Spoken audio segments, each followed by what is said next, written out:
I assume you've heard of the Shroud of Turin. There's two reasons why I believe why I think this is true is because the evidence we're going to cover right now, the historical part, but also the personal part. I'll just tell you what happened to me. I was traveling in Utah. I'm not going to go into details why I was up there, but I was on some lonely road in Utah, and there was a song by Mercy Me that came on, and I was going to get the title of that song, but it's one that talks about Jesus's face. I was driving along in my car all by myself, no traffic around anywhere, and that song came on, and I just thought in my head, I would love to see your face. I would like to see Jesus's face. And I'm sure you guys have had Jesus speak to you before. Still small voice said, look up. Let me get emotional. I looked up, and I couldn't explain this until just a couple weeks ago when Ed started talking about visions. And that's what God gave me, a vision. And he gave me a vision of the face that's on that thing that's going to pass around. Gave me a vision of Jesus' face in the sky. And I was stunned. I didn't even think to get my camera. I doubt if it would have came out anyway, because it was something God wanted me to see. But I pulled over quickly and started jotting it down in my Bible, exactly what happened and what day it was and all the rest of it. But it was the face that's on that print that we have, we're going to pass around. But the Shroud of Turin has been something that's been a topic of extreme discussion. Yeah, controversy. Controversial, very controversial discussion. If you guys aren't aware of it, I'm sure you are. But it's a image that's on a cloth, and there's pictures of it here that Charlie will pass around. But there's been lots of talk about it. There was some guys from the Air Force Academy, the scientists of the Air Force Academy, that decided to go over and date it in the 70s. And they came up with a carbon dating of it that was supposed to be around 12 or 1300 AD. So most of the people dismissed the shroud at that point. It's not dated properly. Or the dates that we got from it aren't right. It's not first century. It's 1300 years later. So it fell into a little bit of disrepute. But since then, they've had some interesting stuff happen with it. First things first, one of the guys that was involved in that initial dating started looking at the dating, and some of the guys that were confronting it asked for some documents on it from the French government. And they finally got them. Come to find out that carbon dating was an average. They got a lot of years that were a lot earlier and a lot of years that were a lot later, but they averaged the two of them into between. That's not how you come to a conclusion on when this thing actually happened. But they also found out that the part that they actually examined, the Catholic Church doesn't let you take much of that. Otherwise, there's probably not much of it left. But the image that was on that document, the part that they were dating didn't have the image on it. It was another part of it that could have been touched by somebody else later. So the carbon dating really wasn't accurate. And the main guy that did that carbon dating said later that we need to do this again, because this isn't right. They've come up with different kinds of dating systems now that date it to about that time. But here's the bigger. When you say that time, you mean the death and resurrection? Resurrection of Jesus. Now, as we were talking about earlier, Jesus did almost all of his miracles in front of people. Maybe sometimes less, maybe sometimes more, but he always did them in front of people, with the exception of one of them. There's one miracle that nobody witnessed. That's the resurrection of Jesus Christ. That's the one miracle that nobody witnessed. Now, is it God's character to make sure that we know that happened? My answer to that is yes. It's God's character that he wants us to know. So how did this come into play? How did the Shroud of Turin come into play? The image that's on the Shroud of Turin is not something that's painted on. It's actually radiation. The Shroud of Turin is, as it shows on on one of those pictures, it was a wrap. They were wrapped from head to toe around this cloth. Sometimes they wrapped it this way, but they also wrapped it head to toe. But whichever one Jesus was, by the picture, it looks like it was head to toe because he has his hands covered in front of his body like this. And the other thing about that image is it's a 3D image. When they put him in this cloth, his head was tilted forward because that's what happened when Gomorrah sets in, and one of his knees was lifted up. Now, if that's the case, how is this image going, that's supposedly the blood image, how's that going to get onto everything, his ears and everything that we see in that image? That's a 3D image. That's not something that came from having his knee be part of the image. but the other knee not being seen because the cloth never touched it. Same with the side of his head. Side of his head wouldn't have been on that image because the image is going to come over his face, possibly only his nose. So those are the things that come into play when you're looking at that image that's on the cross, not the painting, but the image that's on the negative image. And they didn't know about that image until the 1800s, when some guy that came by to look at it actually took a picture of it. As he was developing it in the tray, he saw the image in the negative image. And that's when we started seeing what that image actually was, 1800 years later.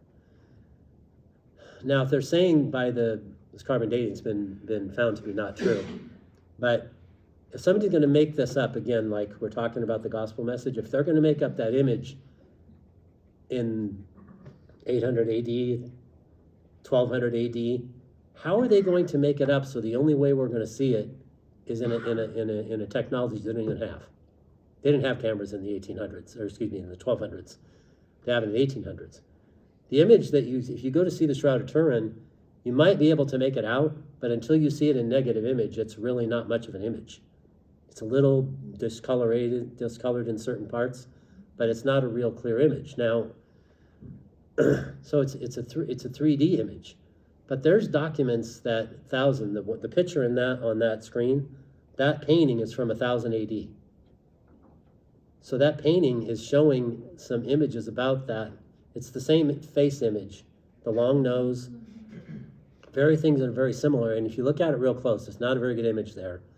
But if you look at it very close, there's marks on the top of his forehead. And there's marks on his neck. And the beard is cut in half, and it's off center. From the head and the face, the beard is off center. And this was one that was painted, and other ones that are painted the same image have that same quality of face. And there's a Roman coin, I didn't get a picture of that one, but there's a Roman coin from 700 AD that has that same image on it. My point is that I believe the Shroud of Turin is really the document that the one thing that we didn't see in a miracle that nobody saw, God made sure we saw it. And that's what the Shroud of Turin is. Now, there is an objection that a friend of mine brought up. He's sitting here with us, Charlie. He said, okay, in the Bible, in the biblical text, when it comes to when Peter and John went into the tomb, they saw the shroud, but they also saw another cloth. The head, what they call the covered his head. Gary Habermas is the guy that I got all this from. If you want to look at it, Gary Habermas, and it's called Steadfast Evangelism. It's on YouTube. He goes over the shroud and all the stuff I'm talking about I got from him.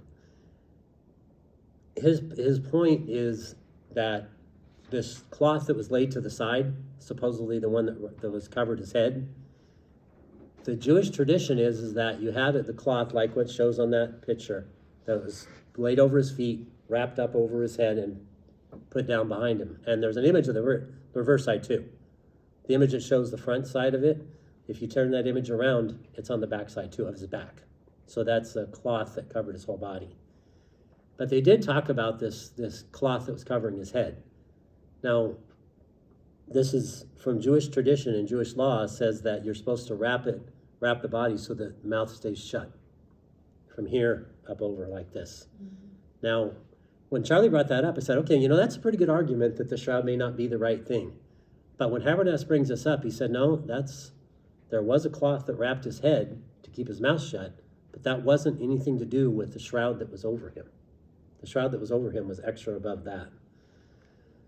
So these are all things that I believe that make the shroud an interesting topic. I believe it because that's what God showed me.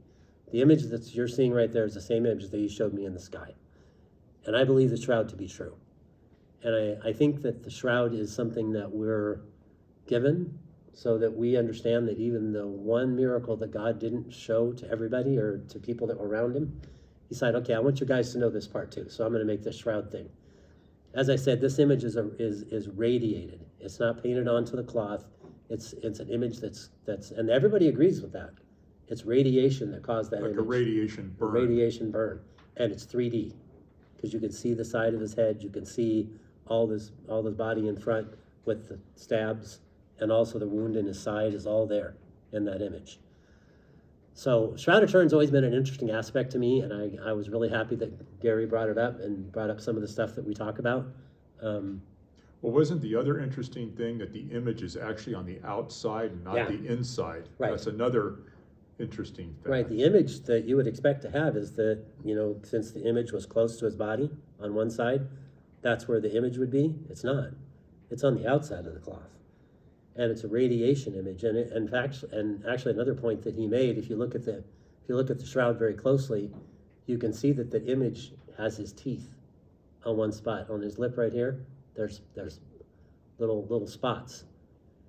And they asked a textile expert about this thing, and he was talking about as well. If this radiated image is a real image, did it come from up to down, or did it come from down to up? And he said, well, the dentist said, well, if it's going to get the teeth, then the image is going to come from back to front, because you got to get the teeth first and then the lip. So he radiated from the inside out.